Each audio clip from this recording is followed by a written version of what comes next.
नमस्कार, मी दिनेश कांजी. आपण बघताय न्यूजडंका. पाण्यापासून अन्नापर्यंत आणि डिझेलपासून विजेपर्यंत सर्व बाबतीत बांगलादेश भारतावर अवलंबून आहे. तरी सुद्धा मध्ये मध्ये हा देश भारताला डोळे वटारून दाखवत असतो. जमेल तेवढं भारताकडे मागत राहायचं, जमेल तेव्हा मागत राहायचं आणि जेव्हा संधी मिळेल तेव्हा खंजीर खुपसायचा, ही बांगलादेशची नीती राहिलेली आहे. भारताच्या शेजारी देशांचे हे चाळे भारत सरकारला नवे नाही आहेत आणि भारत सरकार सुद्धा आता या देशांचे लाड पुरवण्याच्या मानसिकतेमध्ये नाही आहे. दोन्ही देशांचे संबंध परस्पर फायद्याच्या कसोटीवर उतरले पाहिजे, असं आपले परराष्ट्र मंत्री डॉक्टर एस जयशंकर यांनी ठणकावून सांगितलेलं आहे आपल्या शेजारी देशांना. याचा अर्थ स्पष्ट आहे, तुमच्या फायद्यासाठी भारताशी संबंध ठेवू नका. जर संबंध ठेवायचे असतील तर त्याच्यामध्ये दोन्ही देशांचा फायदा झाला पाहिजे, भारताचा सुद्धा फायदा झाला पाहिजे, असं जयशंकर यांच्या विधानाचा अर्थ आहे. याचा अर्थ असाही आहे की जर संबंध ठेवून फायदा नसेल तर भारत आता याच्यापुढे संबंध ठेवणार नाहीये.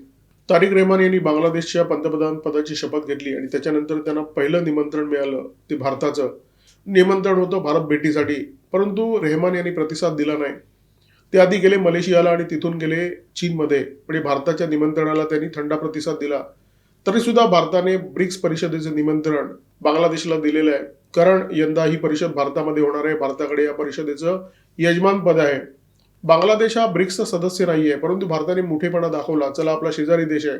परंतु भारताच्या या निमंत्रणाला तारिक रेहमान यांनी पुन्हा एकदा थंडा प्रतिसाद दिलेला आहे.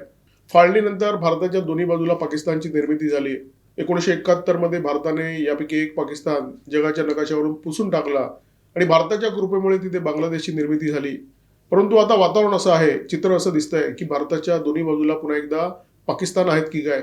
अलीकडे बांगलादेश जो भारताच्या वाकड्यात शिरलेला आहे त्याची दोन महत्वाची कारणं आहेत.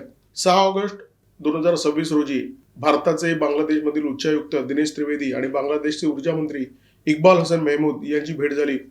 सविस्तर चर्चा झाली अन्य मुद्द्यांवर. या भेटीमध्ये महमूद यांनी भारताकडे एक महत्वाची मागणी केली 50,000 टन अतिरिक्त डिझेलची. भारताने या मागणीला थेट प्रतिसाद दिला नाही, हो किंवा नाही असं उत्तर दिलं नाही. भारताच्या परराष्ट्र मंत्रालयाचे प्रवक्ते रणधीर जयस्वाल यांनी एका पत्रकार परिषदेमध्ये या मागणीला प्रतिसाद देताना असं सांगितलं, भारताची सध्याची डिझेलची गरज आहे, भारताची जी रिफायनिंगची क्षमता आहे आणि उपलब्धता, या सगळ्या गोष्टींचा विचार करून लवकरच आम्ही याबाबत निर्णय घेऊ. रणधीर जयस्वाल यांनी जे उत्तर दिलं त्याचा जर आपण खोलवर विचार केला तर आपल्या लक्षात येईल, जो भारत रशियाला पेट्रोल आणि डिझेलचा पुरवठा करू शकतो तो भारत बांगलादेशला 50,000 टन अतिरिक्त डिझेल देऊ शकत नाही. म्हणजे कोणी विश्वास ठेवणार नाहीये. परंतु भारताने आता एक नीती बनवलेली आहे.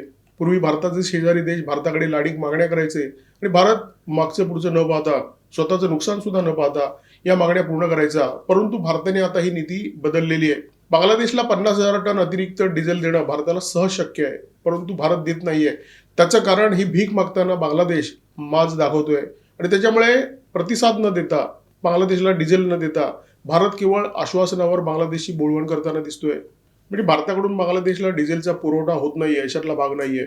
आसाममध्ये नुमालीगड इथे एक रिफायनरी आहे. त्या रिफायनरीमधून बांगलादेशच्या दिनाजपूरपर्यंत एक पाईपलाईन टाकण्यात आलेली आहे. या पाईपलाईनला मैत्री पाईपलाईन म्हणतात आणि या पाईपलाईनची जी क्षमता आहे ती 10 लाख मेट्रिक टन इतकी आहे. भारताने बांगलादेशबरोबर जो करार केलेला आहे तो दरवर्षी 1,80,000 मेट्रिक टन डिझेलच्या पुरवठ्याचा, आणि बांगलादेशला याच्याही पेक्षा जास्त म्हणजे 50,000 टन जास्त डिझेल हवं आहे, ज्याच्याबद्दल भारत विचार करतोय. भारताने अजून उत्तर दिलेलं नाहीये. बांगलादेशला सुद्धा या प्रकरणी फार घाई करण्याचं काही कारण नाहीये, कारण बांगलादेशमध्ये जे ऊर्जा संकट निर्माण झालेलं आहे ते अत्यंत गंभीर असं ऊर्जा संकट आहे आणि हे ऊर्जा संकट थोडके नाही, पुढची 2 वर्ष टिकणार आहे. बांगलादेशच्या एका मंत्र्यानेच हे जाहीर केलेलं आहे. आणि ऊर्जा नसेल तर मग एखादा देश काय करतो? मग बांगलादेशने फतवा काढलेला आहे की रस्त्यावर जे बिलबोर्ड असतात ते 8 नंतर बंद करायचे, मॉल 8 नंतर बंद करायचे, कारखाने 8 नंतर बंद करायचे. आता बांगलादेशमध्ये जी कारखानदारी आहे ती सगळ्यात महत्वाची कारखानदारी म्हणजे वस्त्रोद्योगाची. हा सगळा वस्त्रोद्योग बांगलादेशमध्ये जे ऊर्जा संकट आहे त्याच्यामुळे बर्बाद होण्याच्या मार्गावर आहे. 50% जास्त कारखाने बंद झालेले आहेत. बांगलादेशमध्ये जे लोक आहेत ते अत्यंत हवालदिल झालेले आहेत. त्यांना असं वाटलं होतं की जेनझीची क्रांती झाली, हसीना इथून पळून गेल्या, आता तारिक रेहमान पंतप्रधान झालेले आहेत, त्याच्यामुळे सोन्याचे दिवस, हा जो त्यांचा गैरसमज होता तो आता हळूहळू दूर होत चाललेला आहे. हसीना भारतामध्ये मजेत बसलेल्या आहेत, परंतु बांगलादेशची जनता जेनझीच्या क्रांतीचे भोग भोगताना दिसते. डिझेलचं कारण महत्वाचं आहे, परंतु त्याहीपेक्षा एक महत्वाचं कारण आहे आणि ते कारण म्हणजे शेख हसीना यांनी भारतात घेतलेली पत्रकार परिषद. त्यांनी थेट पत्रकारांशी संवाद साधला आणि हा जो संवाद आहे तो जगभरामध्ये प्रसारित करण्यात आला आणि त्याच्यामुळे तारिक रहमान प्रचंड हादरलेले आहेत, भारतावर प्रचंड नाराज आहेत. ते मागणी करतायत भारताकडे की भारताने शेख हसीना यांचे तात्काळ बांगलादेशकडे हस्तांतरण करावं आणि भारत सुद्धा या मागणीबद्दल विचार करतोय. इथेही भारताने हो म्हटलेलं नाहीये, नाही म्हटलेलं नाहीये, परंतु शेख हसीना भारतात आहेत आणि त्यांनाही माहिती आहे की भारत सरकार कोणत्याही परिस्थितीमध्ये आपल्याला बांगलादेश सरकारकडे सोपवणार नाही. शेख हसीना बांगलादेशमध्ये तेव्हाच जातील जेव्हा त्यांची इच्छा असेल. त्यांनी जाहीर केलंय की डिसेंबरमध्ये त्या बांगलादेशमध्ये जाणार आहेत. भारताने तारिक रहमान यांना ब्रिक्स परिषदेचं निमंत्रण दिलेलं आहे, परंतु तारिक रहमान यांनी अजून ठोस उत्तर दिलेलं नाहीये. बांगलादेशचे नेते अशी मागणी करतायत की दोन्ही देशांमध्ये योग्य वातावरणाची निर्मिती झाली पाहिजे. आम्हाला तारिक रहमान यांच्या भारत दौऱ्याची अजिबात घाई नाहीये. हे वातावरण जेव्हा निर्माण होईल तेव्हा तारिक रहमान भारत भेटीवर येतील आणि हे वातावरण केव्हा निर्माण होईल ते स्पष्ट बोलत नाहीत, परंतु त्यांच्या म्हणण्याचा अर्थ असा आहे की तुम्ही शेख हसीना यांना बांगलादेशमध्ये पाठवा, त्यांचं हस्तांतरण करा, त्याच्यानंतर तारिक रहमान भारतात येतील. याचा अर्थ तारिक रहमान यांच्या भारत भेटीसाठी बांगलादेशने अट ठेवलेली आहे. म्हणजे तारिक रहमान अशा प्रकारचा तुरा दाखवत आहेत की तारिक रहमान हे बांगलादेशचे पंतप्रधान नसून फ्रान्सचे राष्ट्राध्यक्ष आहेत किंवा रशियाचे राष्ट्राध्यक्ष आहेत किंवा चीनचे राष्ट्राध्यक्ष आहेत, ज्यांना भारत भेटीसाठी भारताला मिन्नतवारी करावी लागते. वस्तुस्थिती अशी आहे की बांगलादेशच्या हातामध्ये कटोरा आहे, अगदी तसाच कटोरा जो पाकिस्तानच्या हातामध्ये आहे. बांगलादेशची परिस्थिती त्या भिकाऱ्यासारखी आहे जो मशिदीच्या बाहेर बसलेला आहे. एखादा श्रीमंत माणूस त्या मशिदीच्या समोर येतो, तो त्या भिकारीच्या वाडग्यामध्ये 10 रुपये टाकतो, परंतु तो भिकारी त्याला तुरा दाखवतोय. 10 रुपये तेव्हाच घेईन जेव्हा तुम्ही या 10 रुपयाच्या सोबत मला वडापाव सुद्धा द्याल. म्हणजे तारिक रहमान आणि बांगलादेशचे नेते जो तुरा दाखवत आहेत त्याची परिस्थिती साधारण अशीच आहे. दोन्ही देशांचे संबंध परस्पर फायद्याच्या कसोटीवर उतरले पाहिजेत, हे परराष्ट्र मंत्री एस जयशंकर यांचं जे विधान आहे त्या विधानाला कुठेतरी गंगा पाणी वाटप कराराचा संदर्भ आहे. या कराराच्या संदर्भात बांगलादेशचे नेते जी मागणी करतायत त्याचा संदर्भ आहे. बांगलादेशच्या नेत्यांनी मागणी केलेली आहे जेव्हा या कराराचं नूतनीकरण होईल तर त्याच्यामध्ये मिनिमम गॅरंटीचा क्लॉज समाविष्ट करण्यात आला पाहिजे आणि हा जर भारताने समाविष्ट केला नाही तर आम्ही आंतरराष्ट्रीय व्यासपीठाकडे जाऊ, आम्ही UN कडे जाऊ, अशी धमकी बांगलादेशच्या नेत्यांनी दिलेली आहे. डिसेंबर 1996 मध्ये बांगलादेश आणि भारताच्या दरम्यान हा 30 वर्षाचा पाणी वाटप करार झाला. तत्कालीन भारतीय पंतप्रधान HD देवगौडा आणि बांगलादेशच्या तत्कालीन पंतप्रधान शेख हसीना यांच्या दरम्यान हा करार झाला होता. या दोन्ही नेत्यांनी या करारावर सह्या केल्या होत्या. हा करार आता 12 डिसेंबर 2026 मध्ये संपुष्टात येणार आहे. या कराराचं नूतनीकरण आवश्यक आहे आणि ते नूतनीकरण करण्यासाठी दोन्ही देशाचे अधिकारी एकमेकांच्या संपर्कात आहेत. चर्चेच्या एक फेऱ्या पार पाडल्या जात आहेत. परंतु आता बांगलादेश भारतावर दबाव आणण्याचा प्रयत्न करतोय, म्हणजे मुंगीने हत्तीवर दबाव आणण्याचा प्रयत्न करावा तसा काहीसा प्रकार आहे, परंतु बांगलादेश तसा प्रयत्न करताना दिसतोय. या मिनिमम गॅरंटी क्लॉजची बांगलादेश मागणी करतोय. तो क्लॉज 1977 मध्ये भारत आणि बांगलादेशमध्ये जो करार झाला त्या करारामध्ये होता. हा करार झाला तेव्हा भारताचे पंतप्रधान होते मोरारजी देसाई, जनता पार्टीचं सरकार होतं आणि त्यावेळी हा जो क्लॉज आहे तो मान्य करण्यात आला. हे कलम असं सांगतं की फरक्का बॅरेजमध्ये 55,000 क्युसेक्सपेक्षा कमी पाणी जरी असलं, म्हणजे अत्यंत कमी पाणी जरी असलं तरी त्यापैकी 80% पाणी बांगलादेशला निश्चितपणे मिळेल.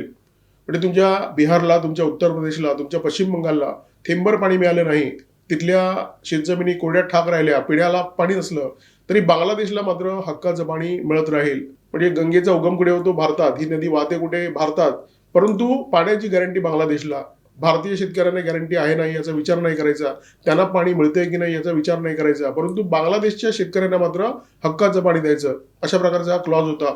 HD देवगौडा यांच्या काळामध्ये या कराराचं जेव्हा नूतनीकरण झालं तोपर्यंत बिहारचे जे शेतकरी आहेत, पश्चिम बंगालचे आणि उत्तर प्रदेशचे जे शेतकरी आहेत त्यांनी या कराराच्या विरोधात प्रचंड ओरडा केला होता. त्यामुळे 1996 मध्ये जेव्हा या कराराचं नूतनीकरण झालं तेव्हा त्या करारामध्ये हे जे मिनिमम गॅरंटी क्लॉज होतं ते कलम काढून टाकण्यात आलं. आता बांगलादेशचे नेते पुन्हा एकदा आग्रह करतायत की हा जो क्लॉज आहे तो पुन्हा एकदा या करारामध्ये समाविष्ट करण्यात यावा. म्हणजे मुळात या विषयाबद्दल अजून निश्चितता नाहीये की भारत हा करार पुन्हा एकदा बांगलादेश सोबत करणार आहे का, गंगा पाणी वाटप करार पूर्वीप्रमाणे होणार आहे का, किंवा तो करार बदलण्यात येणार आहे किंवा होणार की नाही याच्याबद्दल पूर्णपणे अनिश्चितता आहे. परंतु बांगलादेशचे नेते आता आगाऊपणा करतायत आणि भारताला सांगतायत की आम्हाला बांगलादेशच्या हक्काचं पाणी हवंच, आम्हाला अमुक पाणी हवंच, म्हणजे भारताच्या शेतकऱ्यांना पाणी असो नसो आम्हाला पाणी मिळालं पाहिजे, अशी बांगलादेशच्या नेत्यांची मागणी आहे. बिहारचे उपमुख्यमंत्री आणि जलसिंचन मंत्री विजय चौधरी यांनी आपले परराष्ट्र मंत्री डॉक्टर एस जयशंकर यांची भेट घेतली. भेट होती गंगा पाणी वाटप कराराच्या संदर्भात. 1977 मध्ये जे गॅरंटी क्लॉज मोरारजी देसाई यांनी जो करार बांगलादेश सोबत केला त्या करारामध्ये होतं ते 1996 मध्ये काढून टाकण्यात आलं. परंतु काढून टाकताना एका नव्या कलमाची भर पडली आणि त्या कलमामध्ये असं म्हणण्यात आलं, जेव्हा फरक्का बॅरेजमध्ये पाणी 55,000 क्युसेक्सपेक्षा कमी असेल, तेव्हा दोन्ही देशाचे अधिकारी एकत्र बसतील, चर्चा करतील आणि चर्चेतून मार्ग काढतील. तर आता चौधरी यांनी डॉक्टर एस जयशंकर यांची जी गाठभेट घेतली, त्या भेटीमध्ये त्यांनी हे स्पष्ट केलं की जलवाटप करार करताना बिहारच्या जनतेवर, उत्तर प्रदेशच्या जनतेवर आणि पश्चिम बंगालच्या जनतेवर अन्याय होणार नाही याची काळजी भारत सरकारने घेतली पाहिजे. गेल्या 12 वर्षात मोदी सरकारने आधीच्या सरकारने केलेल्या चुका दुरुस्त करण्याचं काम केलेलं आहे. मोदी सरकारला हे चांगल्या प्रकारे ठाऊक आहे की बांगलादेशबाबत तुम्ही किती उदार धोरण दाखवलं तरी त्याचा काही उपयोग होणार नाहीये. बांगलादेश तुमच्यावर उलटणारच. बांगलादेश आधी तुमच्याकडून मांसाच्या तुकड्याची अपेक्षा करेल. तो तुकडा मिळाल्यानंतर तुमच्यावर भुंकेल आणि संधी मिळाली तर चावा सुद्धा घेईल.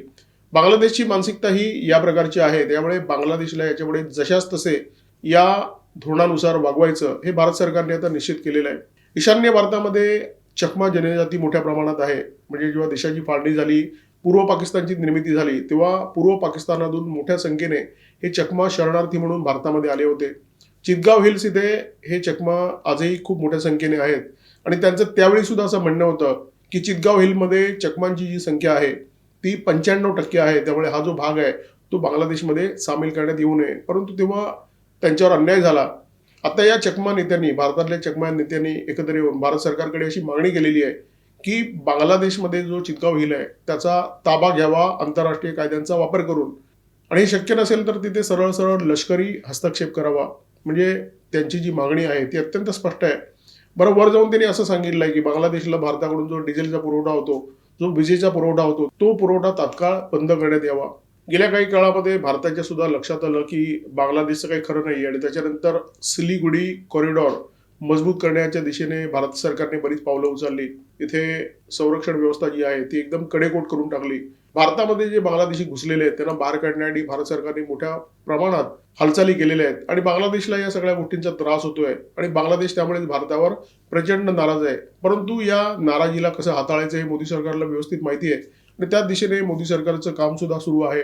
येत्या काळामध्ये बांगलादेशला भारत सरकारकडून एखादा मोठा झटका दिला जाण्याची शक्यता नाकारता येत नाहीये. काही होऊ शकतं. मोदी सरकार आहे. मोदी सरकार काय करणार हे आधी कोणालाच माहीत नसतं. हेच त्या सरकारचं बळ आहे.